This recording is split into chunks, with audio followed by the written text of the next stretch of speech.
하나님 주시는 말씀 우리 함께 보겠습니다. 욥기 2장 7절부터 마지막 절까지 우리 보도록 하겠습니다.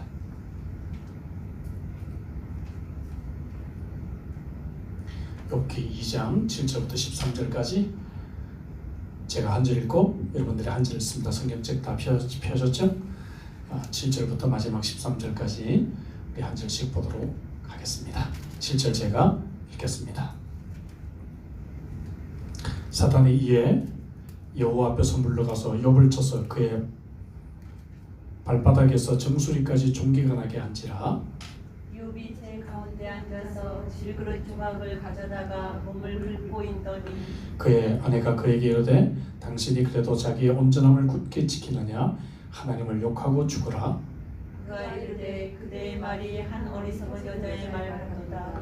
우리가 하나님께 복을 받았은즉 화도 받지 아니하게 되냐 하고 이 모든 일에 욥이 입술로 범죄하지 아니하니라. 그때 욥의 친구 세 사람이 이 모든 재앙이 그에게 내렸다 함을 듣고 각각 자기 지역에서부터 이르렀으니 곧 대만 사람 엘리바스와 수아 사람 빌닷과 나아마 사람 소발이라. 그들이 욥을 위문하고 위로하려 하여 서로 약속하고 오더니 눈을 들어 멀리 보매 그가 욥이 자라기 어렵게 되었으므로 그들이 일제히 소리질러 울며 각각 자기의 겉옷을 찢고 하늘을 향하여 티끌을 날려 자기 머리에 뿌리고 다 같이 밤낮 7일 동안 그와 함께 땅에 앉았으나 욥의 고통이 심함을 보므로 그에게 한마디도 말하는 자가 없었더라. 아멘.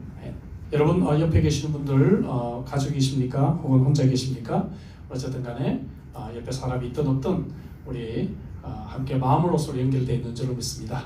함께 우리 인사하겠습니다. 사랑하고 축복합니다. 사랑하고 축복합니다.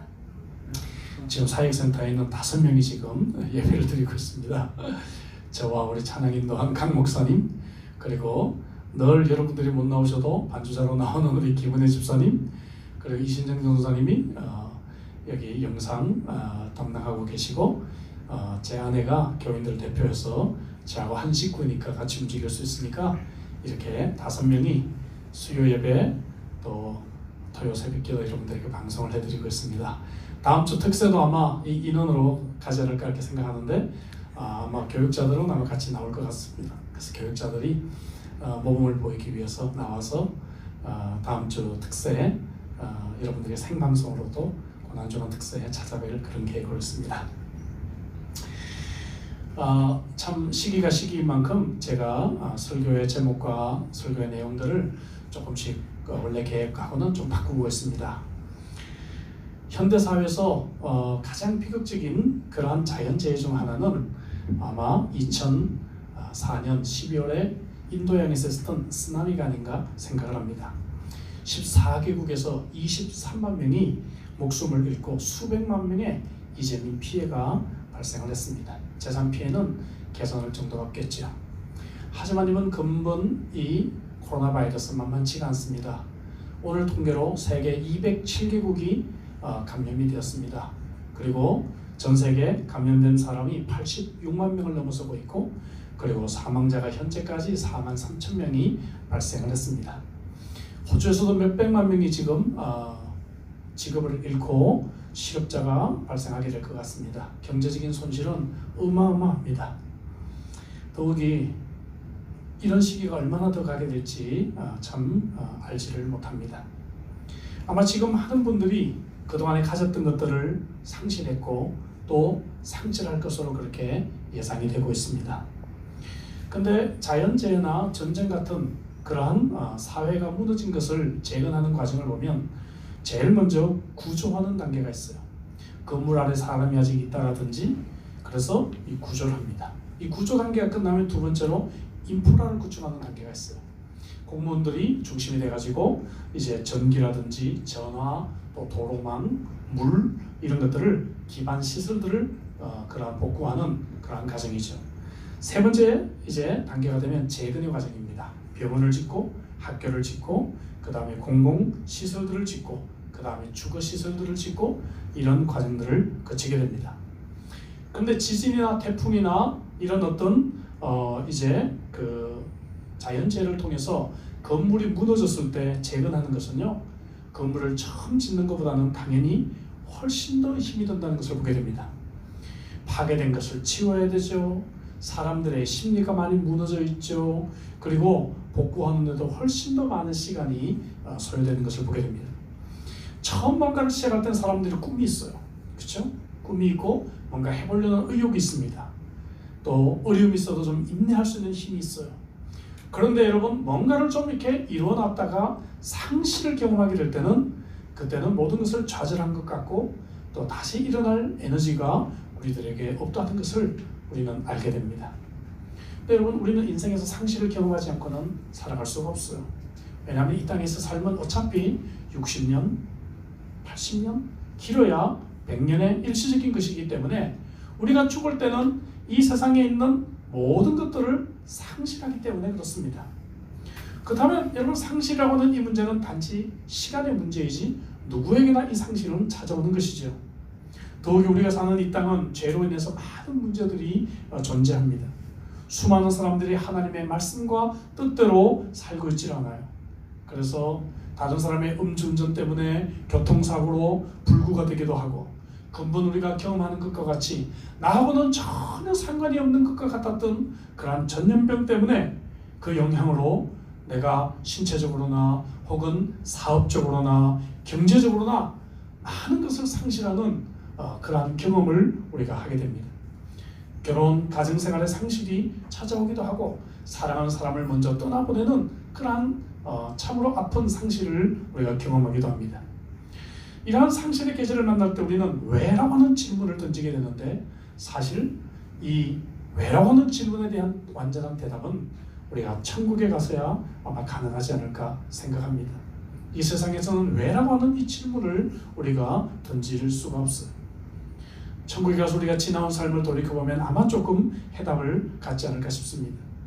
그래서 왜 나에게 이런 문제가 생겼는가? 이러한 질문은 상실의 시기를 만났을 때 우리에게 전혀 도움이 되지 않는다는 것을 우리는 깨달아야 합니다.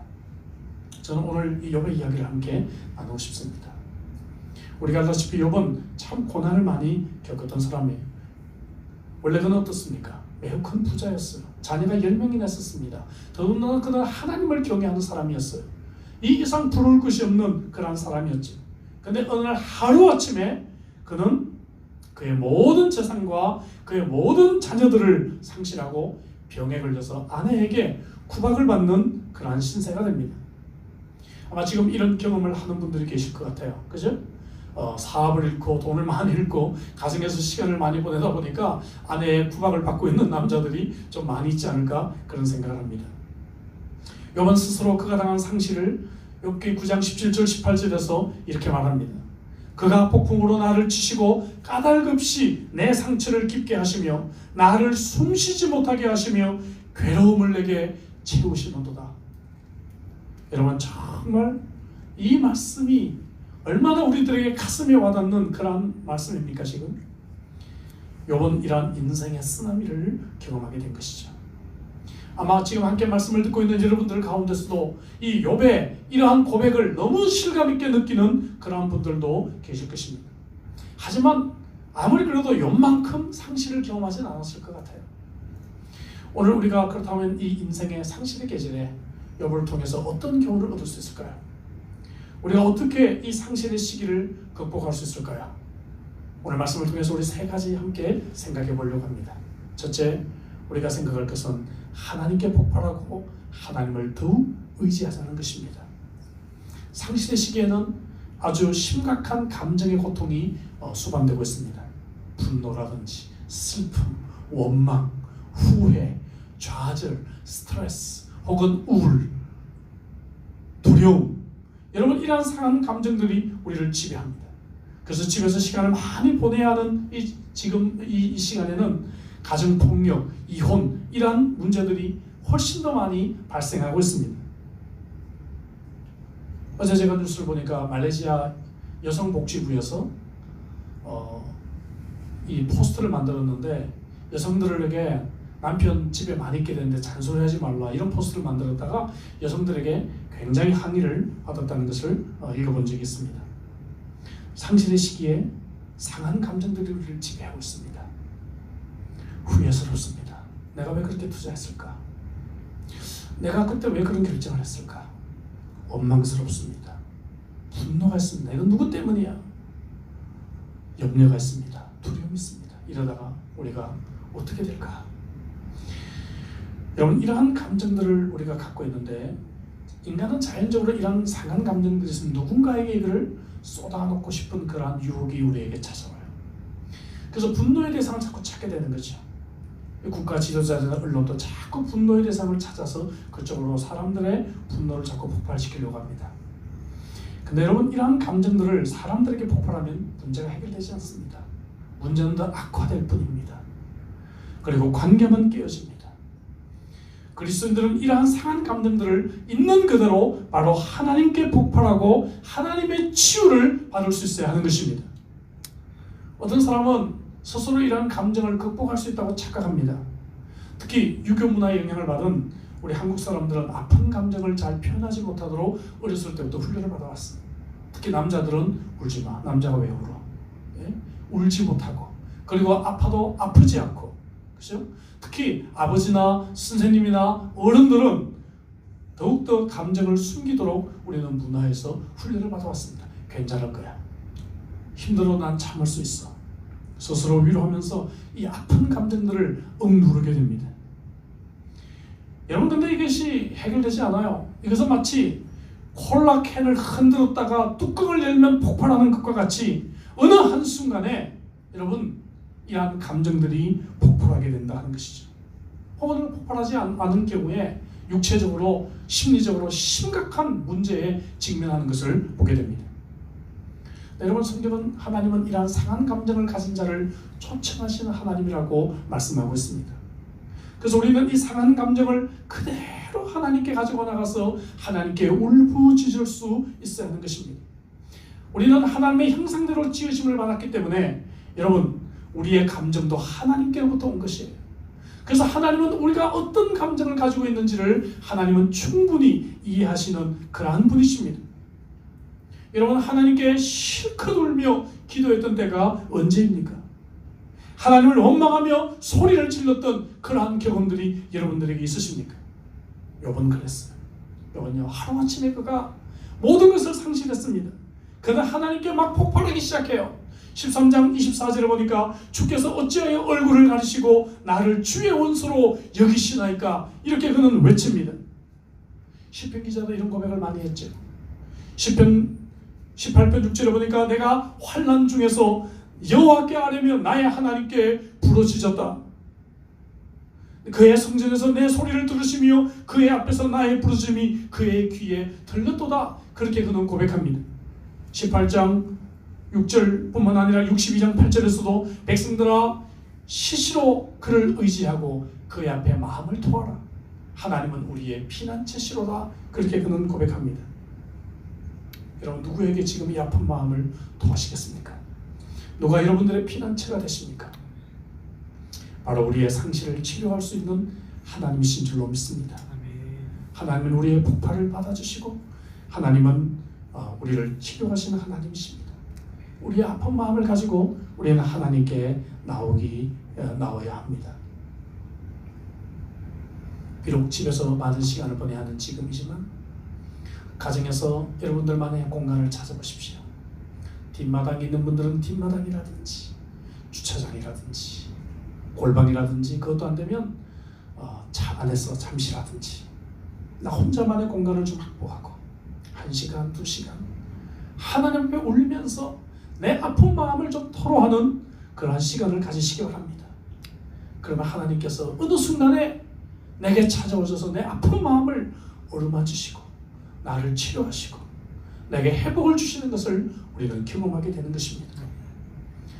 여러분, 이 상실의 시기에 우리가 하나님께 이렇게 폭발하면서 하나님께 더 나가게 됩니다.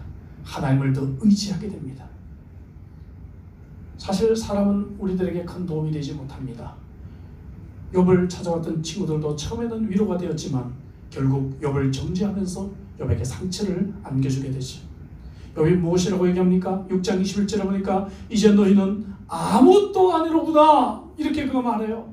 그리고 19장 25절 26절에 보니까 내가 알기에 나의 대속자가 살아계시니 마침내 그가 땅 위에 서실 것이라. 내 가족이 벗김을 당한 뒤에도 내가 육체 밖에서 하나님을 보리라. 여러분, 이 얼마나 멋진 욥의 고백입니까? 욥은 살아계신 주님을 보았어요. 이 땅에서 내 마음을 알아주고 내게 위로를 줄 사람이 누구인가, 이것을 찾은 것이 아니라 욥은 나의 대속자가 살아계신다, 주님을 보았어. 여러분, 질병의 그림자가 가까이 오고, 내게 고통의 그림자가 가까이 오고, 내게 심지어 죽음의 그림자가 가까이 올수록 주님을 더욱 의지하시는 주의 백성들 되시기를 바랍니다.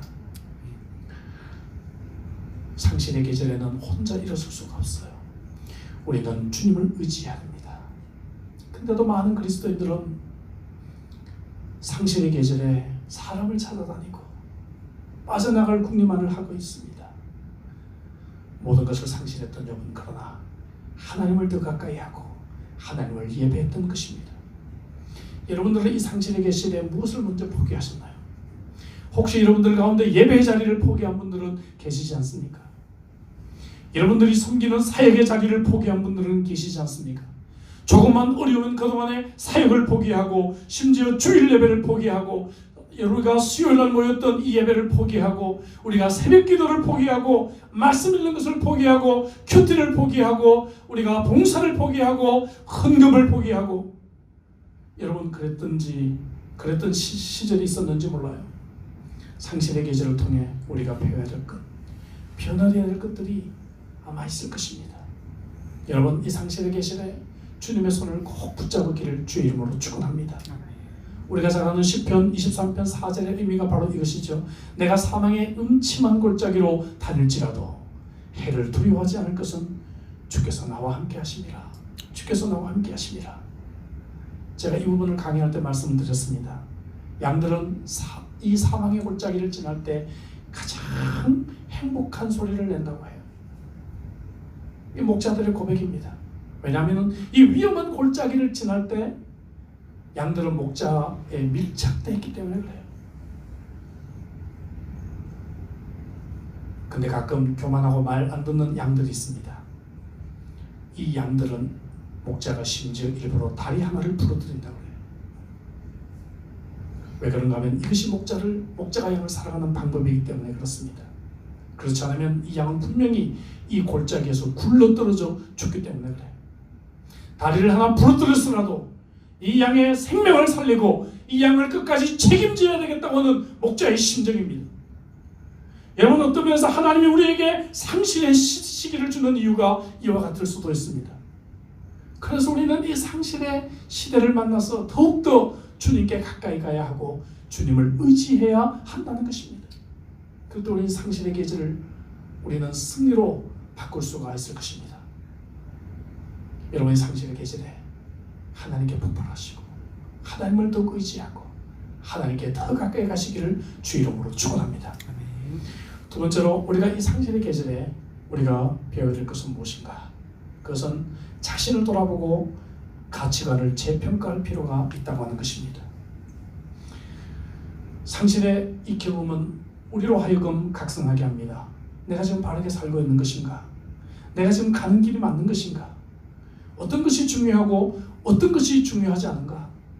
그래서 여러분, 지금 어떤 면에서 집에 있는 시간이 많고 사업의 문을 닫고 직장에서 해고가 돼서 시간이 많이 있는 이때야말로 우리는 내 삶을 다시 한번 점검해보고 내가 잘못된 부분들이 있다면 변화를 시도할 수 있는 그러한 시기라고 저는 믿습니다. 상실을 경험한 욥의 첫 번째 고백이 무엇인지 아십니까? 1장 20절 22절에 이런 말씀이 있어요. 욥이 일어나 겉옷을 찢고 머리털을 밀고 땅에 엎드려 예배하며, 그가 예배했다 그래요. 21절에 보니까 이르되 내가 모태에서 알몸으로 나사온즉 또한 알몸이 그리로 돌아갈지라도 주시니도 여호와시요 거두시니도 여호와이시오니 여호와의 이름이 찬송을 받으실지니이다 하고, 이 모든 일에 욥이 범죄하지 아니하고 하나님을 향하여 원망하지 아니했다. 욥은요, 이 모든 것을 상실한 이 시점에 가치관을 다시 한번 점검합니다. 그래, 내가 아무것도 가지고 이 땅에 태어나지 않았지. 그러면 내가 지금 이렇게 아무것도 가지지 않는데 이게 정상이겠구나. 세상은 어차피 잠깐 내게 주어졌다가 없어지는 것이구나. 영원히 상실의 계절에 그의 가치관을 다시 한번 평가해 보기 시작합니다. 그리고 지금 그가 비록 모든 것을 상실했지만 하나님은 여전히 나와 함께 계시고 내가 하나님을 예배할 수 있다는 이 중요한 가치를 요번 붙잡고 있는 것입니다. 그리고 그는 나중에 그가 자신이 경험했던 이 상실의 시기를 뒤돌아보면서 그 상실의 시기에 내가 교만했었다. 그는 그렇게 회개하고 있습니다. 욥기 40장 11절 12절에 보니까 10절에 보니까 너의 넘치는 노를 비우고 교만한 자를 발견하여 모두 낮추되 모든 교만한 자를 발견하여 낮아지게 하며 악인을 그들의 처소에서 짓밟을지니라. 이렇게 말씀하고 있어요. 욥의 고백처럼 모든 것을 상실한 지금이야말로 내가 낮아질 때가 아닙니까? 교만이야말로 하나님이 가장 심각하게 다루시는 범죄 중에 하나입니다. 선배들은 영적인 아니라고 했어요. 근데 정말 교만이 잘 고쳐지지 않는 사람을 하나님이 어떻게 고치십니까? 가진 것을 상실하게 하시는 거죠. 돈 좀 있다고 교만했던 사람, 하나님께서 돈 때문에 어려움을 겪게 하시고 돈을 없애버리십니다. 내가 이런 사업한다고 자랑했던 사람, 그 사업이 부도가 납니다. 인류대학 나왔다고 자랑했는데 직장에서 명퇴되고 맙니다. 집안을 자랑했는데 자녀들이 가출을 하고 자녀들이 어떤 사법기관에 여러분 출두를 하는 이런 가정들을 얼마나 많이 봅니까? 저는 짧지 않은 목회 생활을 통해서 너무너무 많이 보아왔어요. 그래서 저는 상실의 계절이야말로 우리의 교만을 고칠 때라고 저는 믿습니다. 회개는 우리의 삶을 고치고 하나님의 마음을 움직입니다. 그동안 나면 여러분 이때야말로 나를 돌아보면서 진심으로 하나님께 회개하며 나갈 때라고 저는 믿습니다. 이렇게 교만을 내려놓고 회개하면요 가치관이 바뀌어요. 가치관이 돈이 최고라고 여겼다가 돈이 모두 사라지고 나면 정말 무엇이 중요한지를 알게 됩니다. 마태복음 16장 26절에서 예수님께서는 만일 사람이 온 천하를 얻고도 제 목숨을 잃으면 무엇이 유익하리요? 사람이 무엇을 주고 제 목숨을 바꾸겠느냐? 그렇게 내가 집착했는데 지금 우리의 관심은 뭐예요? 바이러스에 걸리지 않고 우리가 살아남는 것, 이것들이 관심이 되어 있단 말이지. 인생에서 중요한 것이 무엇인가? 가치관을 재평가해야 합니다. 이 세상의 것들은 어차피 잠시입니다. 언젠가는 상실된다고 말씀드렸어요. 우리가 짧은 인생 살고 하나님 앞에 갈 때 아무것도 가지고 갈 수가 없습니다. 그러나 영원히 상실하지 않는 것, 그래서 하나님과의 관계입니다. 우리는 천국에서 영원히 하나님을 예배하기 때문에 그래요. 또 영원한 것, 그것은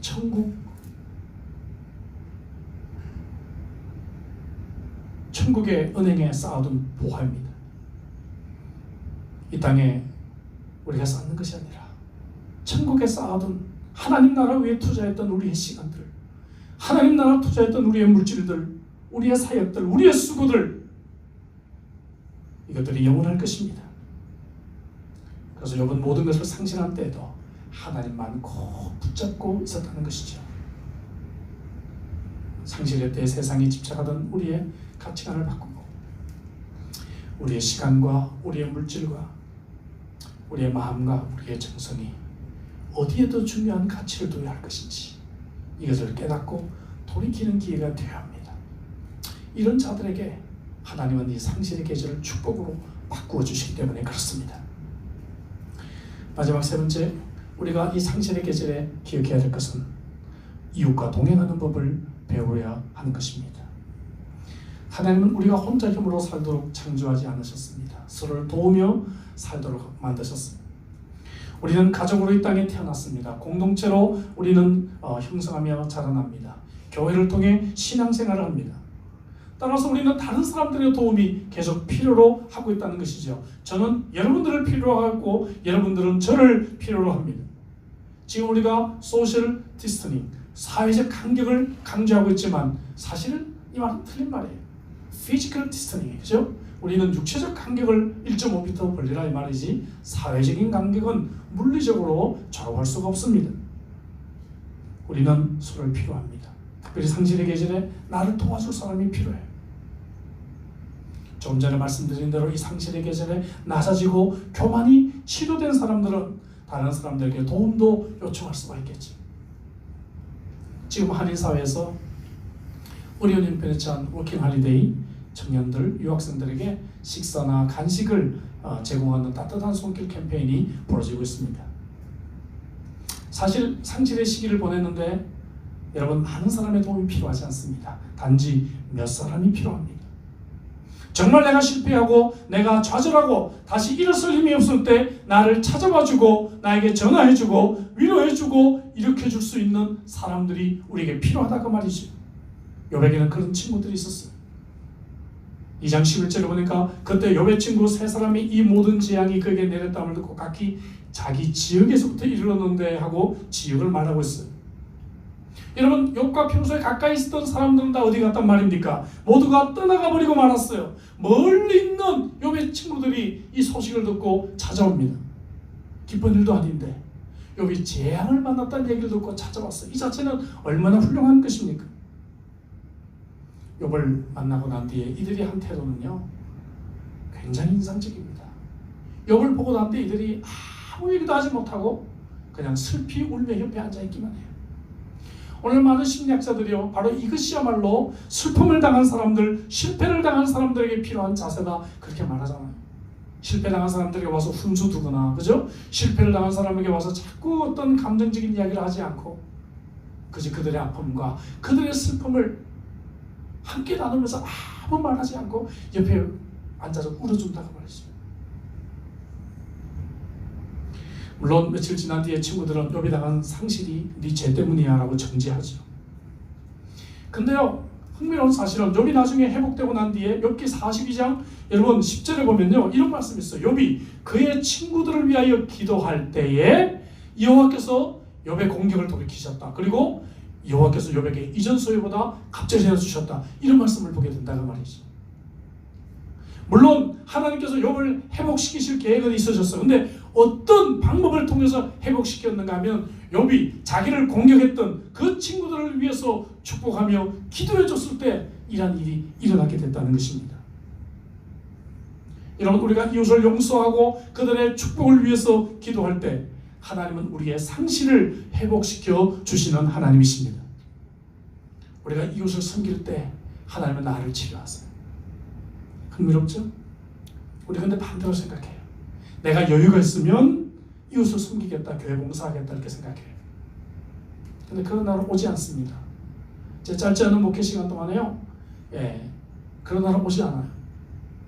항상 여러분 주님을 위해 봉사하고 애쓰고 섬기는 사람들은 없는 가운데 헌신하고 시간이 없는데 하나님을 위해서 일하는 사람들입니다. 반대로 모든 것을 잃어버린 상실의 계절에도 하나님은 우리가 이웃을 섬기며 함께 동행하기를 하나님은 기뻐하고 계시는 것입니다. 이어지는 욥기 42장 11절도 흥미로운 구절입니다. 이런 말씀이 있어요. 이에 그의 모든 형제와 자매와 이전에 알던 이들이 다 와서 그의 집에서 그와 함께 음식을 먹고 흥미롭지 않아요? 욥이 여러분 재앙을 당할 때 이전에 알던 사람 다 도망가고 없었어요. 형제들 얘기가 없습니다. 자매 얘기가 없어요. 근데 욥이 회복이 되고 난 뒤에 이전보다 더 많은 축복을 받으니까 그때 또 몰려와요. 그때 여러분 사람이 이래요. 그러니까 사람에게 여러분 실망하지 마세요. 내가 실패하고 내가 지금 돈 없고 내가 어려웠을 때 사람들이 연락 안 하고 못 본 채 한다고 실망할 필요가 없어요. 왜? 사람은 그런 존재입니다. 원래 여기 보니까 여러분 흥미롭잖아요. 욥이 이전보다 갑절의 축복을 받으니까 어디 도망가고 없던 사람들이 다 몰려들어서 집에 와서 밥 먹고 있단 말이죠. 욥의 집에 왔어.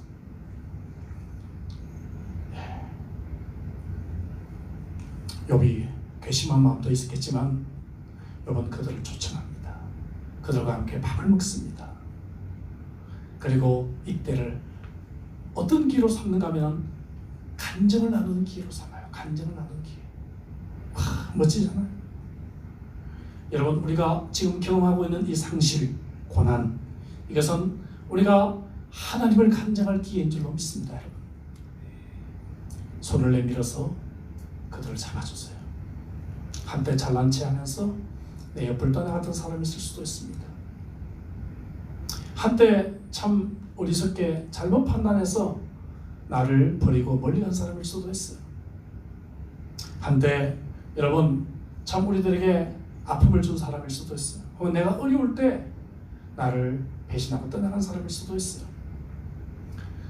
근데 여러분 그들을 우리 집에 초청해서 밥을 먹이고 내 어려웠던 시절에 하나님이 어떻게 역사하셨는지를 간증할 수만 있다면, 와, 이럴 수만 있다면, 이런 자리까지만 갈 수 있다면 이런 사람들에게 이 상실의 계절은 얼마나 큰 축복의 계절이 되겠습니까?